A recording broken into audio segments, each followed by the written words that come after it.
আপনারা যথেষ্ট পরিশ্রম করেন, খেটে খাওয়া মানুষ যারা আছেন, আমরা ইতিমধ্যে লক্ষ্য করেছি আমি যে দিন শেষে একজন শ্রমিক 700 থেকে 1000 টাকা 1200 টাকা আপনারা মজুরি নিয়ে দিন শেষে যখন বাসায় ফিরেন, তখন এই এলাকাতে আপনাদেরই পাশে বসবাস করা আপনাদের সাথে মিশে আছে চোর, ডাকাত, ছিনতাইকারী, মাদক ব্যবসায়ী এবং এখানে জুয়ারিরাও এখানে আছে।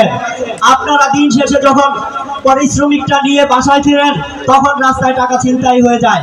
আবার কেউ নিজেদের ভুলবশত বা নিজেদের স্বভাব দোষে আপনারা যে জুয়ার বোর্ডের সামনে দাঁড়ান, সর্বস্ব হারিয়ে দিয়ে আপনারা নিঃস্ব হয়ে বাসায় ফিরেন। দেখা যায় তখন আপনাদের সন্তান, বউ বাচ্চা তারা না খেয়ে থাকে, সারা রাত না খেয়ে ঘুমাতে হয় তাদেরকে। আমি এমন অসংখ্য কান্না শুনেছি আপনাদের পরিবারের কাছ থেকে, যেহেতু আপনাদের এই এলাকার শ্রমিকরা বেশিরভাগ শ্রমিকই আমার বউবাজার রসুলপুরের এই এলাকায় বসবাস করেন। কিছুদিন, এই অল্প কিছুদিনের মধ্যে দুইটি মার্ডার হয়েছে এই মুন্সিরখোলাতে। এই খুন, যে দুটি লোক খুন হয়েছে তারা কিন্তু আপনাদের এই সহকর্মী, আপনাদেরই সাথে তারা কাজ করেছে।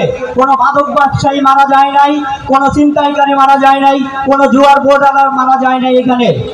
তো এইগুলো আমাদেরকে, আমাদের সচেতনতা বৃদ্ধি করতে হবে, আমাদের সবাইকে সচেতন হতে হবে, আমাদেরকে এই সমস্ত কাজ থেকে এগুলি প্রতিহত করতে হবে শক্ত হাতে। আমি প্রয়াত মেম্বার, এই ওয়ার্ডের 6 নং ওয়ার্ড প্রয়াত মেম্বার জনাব আমাদের যে রোকন ভাই ছিলেন, উনি আমাদের কিছুদিন আগে আমাকে বলেছিলেন যে এখানে তালতলা প্যারাডাইস সিটিতে একটা জোয়ার আড্ডা বসে, ভাই তুমি একটু দেখো। আমি তাৎক্ষণিকভাবে যে সেটা বন্ধ করেছিলাম, তারপর আবার কিছুদিন বন্ধ থাকার পরে আবার শুরু হয়েছে। আমি গত রাতে 9টার সময় আবার দ্বিতীয়বারের মতো বন্ধ করেছি এবং বলেছি যে এইখানে দ্বিতীয়বার বলেছি মানে এটাই শেষবার, তৃতীয়বার আর কোনো বার হবে না, পিটানো হবে। আমি, আমার ভাই এখানে বড় ভাই আছেন এই এলাকার শ্রমিক নেতা, আপনাদের খুব বিশ্বস্ত এবং আস্থাভাজন লোক বাবুল আহমেদ বাবুল ভাই।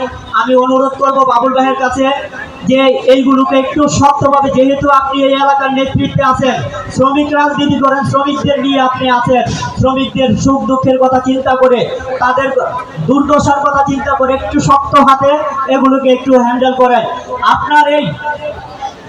আপনার এই শক্ত অবস্থানের কারণে, আপনার এই কারণে, সাহসিকতার কারণে